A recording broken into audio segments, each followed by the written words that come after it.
ಸ್ನೇಹಿತರೆ, media masters ನ್ಯೂಸ್ಗೆ ಸ್ವಾಗತ. ಗೆಳೆಯರೆ, ರಾಜ್ಯ ಕಾಂಗ್ರೆಸ್ ಪಾಳ್ಯದಲ್ಲಿ ಲೋಕಸಭಾ ಚುನಾವಣೆಗೆ ತಯಾರಿಗಳು ಶುರುವಾಗಿವೆ. ಈ ಬಾರಿ ಏನಾದರೂ ಮಾಡಿ 20 ಸೀಟ್ಗಳನ್ನು ಗೆಲ್ಲಬೇಕು ಅಂತ ಹೊರಟಿರುವ ಕಾಂಗ್ರೆಸ್ ಪಕ್ಷ ಅದಕ್ಕಾಗಿ ಘಟಾನುಘಟಿಗಳನ್ನೇ ಕಣಕ್ಕಿಳಿಸುವ ಬಗ್ಗೆ ಯೋಚಿಸ್ತಾ ಇದೆ. ಅದರಲ್ಲಿ 10ಕ್ಕೂ ಹೆಚ್ಚು ಸಚಿವರ ಹೆಸರುಗಳು ಕೇಳಿ ಬರ್ತಾ ಇದೆ. ಆದರೆ ಇಲ್ಲಿ ಷರತ್ತುಗಳು ಅನ್ವಯ ಅನ್ನೋ ಶರ ಕೂಡ ಇದೆ. ಇನ್ನು ಮತ್ತು ಕೆಲವರು ತಮಗೆ ಟಿಕೆಟ್ ಬೇಡ, ತಮ್ಮ ಮಕ್ಕಳಿಗೆ ಟಿಕೆಟ್ ಕೊಡಿ, ನಾವು ಅವರನ್ನ ಗೆಲ್ಲಿಸ್ಕೊಂಡು ಬರ್ತೀವಿ ಅಂತ ಹೇಳ್ತಾ ಇದ್ದಾರೆ. ಹೀಗಾಗಿನೇ ಅಭ್ಯರ್ಥಿಗಳ ನಿರ್ಧಾರವನ್ನ ರಾಜ್ಯ ಕಾಂಗ್ರೆಸ್ ಪಾಳ್ಯ ಹೈಕಮಾಂಡ್ ಅಂಗಳಕ್ಕೆ ಎಸೆದು ಸುಮ್ಮನಾಗಿದೆ. ಹಾಗಾದ್ರೆ ಕಾಂಗ್ರೆಸ್ ಪಕ್ಷದಲ್ಲಿ ಚುನಾವಣಾ ತಯಾರಿ ಹೇಗಿದೆ? ಇಲ್ಲಿ ಯಾವ ಸಚಿವರು ಕಣಕ್ಕಿಳಿಯಲಿದ್ದಾರೆ? ಅವರು ಗೆದ್ರೆ ಏನಾಗುತ್ತೆ, ಸೋತ್ರೆ ಏನಾಗುತ್ತೆ ಅನ್ನೋದ್ರ ಬಗ್ಗೆ ಒಂದಷ್ಟು ಮಾಹಿತಿಯನ್ನ ನಾವಿಲ್ಲಿ ನೋಡೋಣ. ಗೆಳೆಯರೆ, ಲೋಕಸಭಾ ಚುನಾವಣೆಗಳು ಹತ್ತಿರ ಬರ್ತಾ ಇವೆ. ಇಂಡಿ ಕೂಟದ ನಾಯಕರು ಸೀಟು ಹಂಚಿಕೆ ವಿಷಯದ ಬಗ್ಗೆ ತಲೆ ಕೆಡಿಸಿಕೊಂಡಿದ್ದಾರೆ. ಉತ್ತರ ಪ್ರದೇಶ, ಬಿಹಾರ, ಮಹಾರಾಷ್ಟ್ರ, ಪಶ್ಚಿಮ ಬಂಗಾಳಗಳು ಕಾಂಗ್ರೆಸ್ ಪಾಲಿಗೆ ತಲೆನೋವಾಗಿ ಪರಿಣಮಿಸ್ತಾ ಇವೆ. ಇಲ್ಲೆಲ್ಲ ಬೆರಳೆಣಿಕೆಯಷ್ಟು ಕ್ಷೇತ್ರಗಳನ್ನು ಮಾತ್ರ ಬಿಟ್ಟುಕೊಡೋದಕ್ಕೆ ಪ್ರಾದೇಶಿಕ ಪಕ್ಷಗಳು ನಿರ್ಧಾರ ಮಾಡಿವೆ. ಹೀಗಾಗಿ ಕಾಂಗ್ರೆಸ್ ಪಕ್ಷಕ್ಕೆ ಇದು ಬಿಸಿ ತುಪ್ಪ ಆಗ್ತಾ ಇದೆ. ಆದರೆ ಇದೆಲ್ಲವನ್ನು ಸಹಿಸಿಕೊಳ್ಳಲೇಬೇಕಾದ ಅನಿವಾರ್ಯತೆಗೆ ಕಾಂಗ್ರೆಸ್ ಬಿದ್ದಿದೆ. ಇಲ್ಲಿ ಪ್ರಾದೇಶಿಕ ಪಕ್ಷಗಳು ಕಾಂಗ್ರೆಸ್ಗೆ ಬೇರೆಯದ್ದೇ ಕತೆ ಹೇಳ್ತಾ ಇವೆ. ನಿಮಗೆ ಹೆಚ್ಚು ಸೀಟ್ಗಳನ್ನು ಬಿಟ್ಟುಕೊಟ್ರೆ ಅವು ಈಸಿಯಾಗಿ ಬಿಜೆಪಿ ಪಾಲಾಗುತ್ತವೆ. ಹಲವು ರಾಜ್ಯಗಳಿಗೆ ಕಾಂಗ್ರೆಸ್ಗೆ ಕಾರ್ಯಕರ್ತರ ಬೆಂಬಲವೇ ಇಲ್ಲ. ಹೀಗಾಗಿ ಕಾಂಗ್ರೆಸ್ ಈ ಬಾರಿ ನಮಗೆ ಅವಕಾಶ ಮಾಡಿಕೊಡ್ಬೇಕು ಅನ್ನೋದು ಅವರ ವಾದ.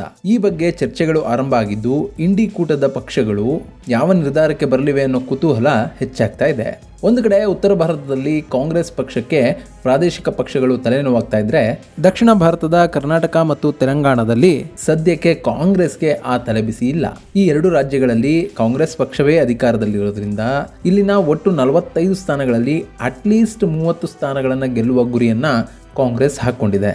ಅದನ್ನು ಸಾಧ್ಯವಾಗಿಸೋದಕ್ಕೆ ಒಂದಷ್ಟು ಪ್ರಯತ್ನಗಳು ಕೂಡ ಆರಂಭ ಆಗಿವೆ. ಆದರೆ ರಾಜ್ಯದಲ್ಲಿ ಬಿಜೆಪಿ ಮತ್ತು JDS ನಡುವೆ ಏರ್ಪಟ್ಟಿರೋ ಮೈತ್ರಿ ಕಾಂಗ್ರೆಸ್ಗೆ ಮುಳುವಾಗಬಹುದು ಅಂತ ಹೇಳಲಾಗ್ತಾ ಇದೆ.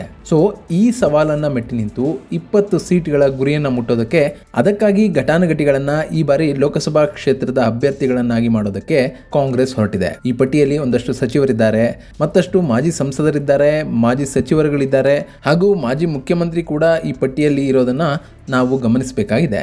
ಇದೆಲ್ಲದರ ಜೊತೆಗೆ ಒಂದಷ್ಟು ಮಂದಿಯನ್ನ ಬೇರೆ ಪಕ್ಷಗಳಿಂದ ಕರೆದುಕೊಂಡು ಬಂದು ಟಿಕೆಟ್ ಕೊಡುವ ಮಾತುಕತೆಗಳು ಕೂಡ ನಡೀತವೆ. ಒಟ್ಟಿನಲ್ಲಿ ಕಾಂಗ್ರೆಸ್ ಪಾಳ್ಯದಲ್ಲಿ ಚುನಾವಣಾ ಚಟುವಟಿಕೆಗಳು ಹೆಚ್ಚಾಗ್ತಿವೆ ಅನ್ನೋದು ಸುಳ್ಳಲ್ಲ. ಇಲ್ಲಿ ಯಾವೆಲ್ಲ ಸಚಿವರು ಕಣಕ್ಕಿಳಿಬೇಕು ಅನ್ನೋ ಚರ್ಚೆ ಆಗ್ತಿದೆ ಅನ್ನೋದ್ರ ಬಗ್ಗೆ ನೋಡೋದಾದ್ರೆ, ಬೆಂಗಳೂರು ಉತ್ತರದಿಂದ ಕೃಷ್ಣ ಬೈರೇಗೌಡ, ಕೋಲಾರದಿಂದ KH ಮುನಿಯಪ್ಪ, ತುಮಕೂರಿನಿಂದ KN ರಾಜಣ್ಣ, ಮಂಡ್ಯದಿಂದ ಚೆಲುವರಾಯಸ್ವಾಮಿ, ಬೀದರ್ನಿಂದ ಈಶ್ವರ್ ಖಂಡ್ರೆ, ಚಾಮರಾಜನಗರದಿಂದ HC ಮಹದೇವಪ್ಪ, ಬೆಳಗಾವಿಯಿಂದ ಸತೀಶ್ ಜಾರಕಿಹೊಳಿ, ವಿಜಯಪುರದಿಂದ ಶಿವರಾಜ್ ತಂಗಡಗಿ ಹೆಸರುಗಳು ಮುಂಚೂಣಿಯಲ್ಲಿವೆ. ಇನ್ನು ಕಲಬುರಗಿಯಿಂದ ಮಲ್ಲಿಕಾರ್ಜುನ ಖರ್ಗೆ, ಬೆಂಗಳೂರು ಗ್ರಾಮಾಂತರದಿಂದ DK ಸುರೇಶ್, ಚಿಕ್ಕಬಳ್ಳಾಪುರದಿಂದ ವೀರಪ್ಪ ಮೊಯ್ಲಿ, ಚಿತ್ರದುರ್ಗದಿಂದ BN ಚಂದ್ರಪ್ಪ, ಶಿವಮೊಗ್ಗದಿಂದ ಗೀತಾ ಶಿವರಾಜ್ ಕುಮಾರ್, ಧಾರವಾಡದಿಂದ ಮಾಜಿ ಮುಖ್ಯಮಂತ್ರಿ ಜಗದೀಶ್ ಶೆಟ್ಟರ್, ದಾವಣಗೆರೆಯಿಂದ ಸಚಿವ ಮಲ್ಲಿಕಾರ್ಜುನ್ ಅವರ ಪತ್ನಿ ಪ್ರಭಾ ಮಲ್ಲಿಕಾರ್ಜುನ್, ಮೈಸೂರಿನಿಂದ ಸಿದ್ದರಾಮಯ್ಯ ಮಗ ಯತೀಂದ್ರ ಸಿದ್ದರಾಮಯ್ಯ, ಬಾಗಲಕೋಟೆಯಿಂದ ವೀಣಾ ಕಾಶಪ್ಪನವರ್, ಚಿಕ್ಕೋಡಿಯಿಂದ ಪ್ರಕಾಶ್ ಹುಕ್ಕೇರಿ, ಬೆಂಗಳೂರು ಕೇಂದ್ರ ಲೋಕಸಭಾ ಕ್ಷೇತ್ರದಿಂದ BK ಹರಿಪ್ರಸಾದ್, ಬೆಂಗಳೂರು ದಕ್ಷಿಣದಿಂದ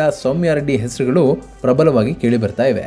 ಉಡುಪಿ ಚಿಕ್ಕಮಗಳೂರು ಕ್ಷೇತ್ರದಿಂದ ಜಯಪ್ರಕಾಶ್ ಹೆಗಡೆ ಅವರನ್ನ ಅಭ್ಯರ್ಥಿಯನ್ನಾಗಿಸುವ ಬಗ್ಗೆ ಕೂಡ ಕಾಂಗ್ರೆಸ್ ಯೋಚನೆ ಮಾಡ್ತಾ ಇದೆ. ಇನ್ನು ಮಂಗಳೂರಿನಿಂದ ಮಿಥುನ್ ರೈ ಹೆಸರು ಕೇಳಿ ಬರ್ತಾ ಇದ್ದು, ರಾಯಚೂರು, ಬಳ್ಳಾರಿ, ಹಾವೇರಿ, ಉತ್ತರ ಕನ್ನಡಗಳಲ್ಲಿ ಕೂಡ ಅಚ್ಚರಿಯ ಅಭ್ಯರ್ಥಿಗಳನ್ನ ನಿಲ್ಲಿಸೋದಕ್ಕೆ ಕಾಂಗ್ರೆಸ್ ಸಿದ್ಧ ಆಗಿದೆ. ಆದರೆ ಇಲ್ಲಿ ಸಚಿವರು ಸ್ಪರ್ಧೆ ಮಾಡಬೇಕು ಅಂತ ಬಂದಾಗ ಒಂದಷ್ಟು ಜನ ಇದೆಲ್ಲ ನಮ್ಮಿಂದ ಆಗೋದಿಲ್ಲ ಅಂತ ಹೇಳ್ತಾ ಇದ್ದಾರೆ. ಆದರೆ ನಮ್ಮ ಮಕ್ಕಳಲ್ಲಿ ಯಾರಾದ್ರೂ ಒಬ್ರಿಗೆ ಟಿಕೆಟ್ ಕೊಡಿ, ನಾವು ಅವ್ರನ್ನ ಗೆಲ್ಲಿಸ್ಕೊಂಡ್ ಬರ್ತೀವಿ ಅಂತ ಹೇಳ್ತಾ ಇದ್ರೆ, ಇನ್ನೂ ಕೆಲವರು ನಮಗೆ ಲೋಕಸಭಾ ಸಹವಾಸವೇ ಬೇಡ ಅಂತ ಇದ್ದಾರೆ.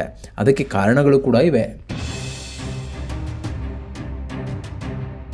ಈ ಬಾರಿ KN ರಾಜಣ್ಣ ತಾನು ತುಮಕೂರಿನಿಂದ ಸ್ಪರ್ಧಿಸೋಕೆ ಸಿದ್ಧ, ಒಂದು ವೇಳೆ ನಾನು ಚುನಾವಣೆಯಲ್ಲಿ ಗೆದ್ದರೆ ಮಧುಗಿರಿಯಿಂದ ತನ್ನ ಮತ್ತೊಬ್ಬ ಮಗನಿಗೆ ಟಿಕೆಟ್ ಬೇಕು ಅಂತ ಕೇಳಿದ್ದಾರಂತೆ. ಹಾಗೇನೆ KH ಮುನಿಯಪ್ಪ ಕೂಡ ತಾವೇನಾರು ಗೆದ್ರೆ ತನ್ನ ಮಗಳಿಗೆ ಸಚಿವ ಸ್ಥಾನ ಕೊಡಬೇಕು, ಹಾಗೂ ಅಳಿಯನಿಗೆ ದೇವನಹಳ್ಳಿಯ ಟಿಕೆಟ್ ಕೊಡಬೇಕು ಅಂತ ಹೇಳಿದ್ದಾರಂತೆ.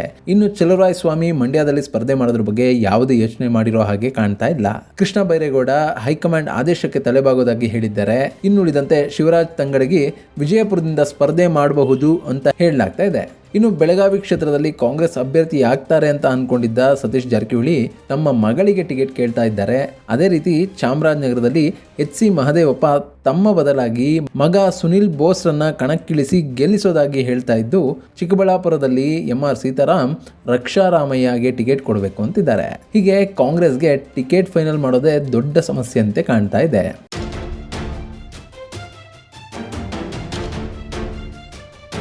ಇನ್ನು ಇಲ್ಲಿ ಸಚಿವರು ಲೋಕಸಭಾ ಕ್ಷೇತ್ರಕ್ಕೆ ಸ್ಪರ್ಧೆ ಮಾಡೋದಕ್ಕೆ ಯಾಕೆ ಹಿಂದೇಟಾಗ್ತಾ ಇದ್ದಾರೆ ಅನ್ನೋದನ್ನು ನೋಡೋದಾದ್ರೆ ಅಲ್ಲಿ ಅವರಿಗೆ ಕಾಡ್ತಾ ಇರೋದು ಸೋಲಿನ ಭಯ ಅಲ್ಲ, ಬದಲಾಗಿ ಗೆಲುವಿನ ಭಯ. ಹೌದು, ಒಂದು ವೇಳೆ ತಾವೇನಾದ್ರು ಗೆದ್ದು ಬಿಟ್ಟರೆ ಏನಪ್ಪ ಮಾಡೋದು ಅನ್ನೋ ಭಯ ಅವರಲ್ಲಿ ಶುರುವಾಗಿದೆ.